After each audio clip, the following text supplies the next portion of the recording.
এটা হলো eco park gate number 1। তো ওইখানে আমরা বাইকটাকে একটা গ্যারেজ করে দিয়ে চলে এলাম রাস্তায় মেন রোডে। তো এখান থেকে বাস নেব, নিয়ে যাব CC2, ওখানে একজনের সঙ্গে মিট করার আছে। তো আমি আর আমার হাজব্যান্ড ওখানে দাঁড়িয়েছিলাম সামনের ওই যে বাসটা আসবে বলে, আর ওয়েট করছি, তা আসছেই না। তো যাই হোক, বাসে উঠে চলে এলাম CC2।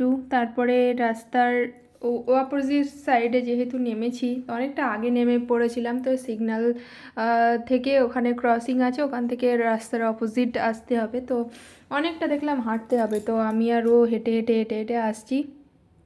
আর কষ্ট হচ্ছিলো, দুপুর রোদ্দুরে কি গরম। আর চলে এসেছি। তো যার সঙ্গে মিট করবো তাকে কল করলাম, বললো একটু ওয়েট করো। তো যাই হোক, ও বসে পড়লো, আমিও একটুখানি বসে পড়লাম ওর পাশে। এতটা গরম লাগছিল, হেঁটে আসার পরে না খুব গরম লাগে।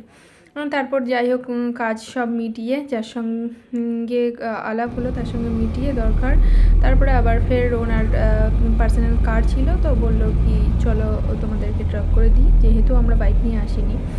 তো আমরা চলে এলাম, আর টাটা।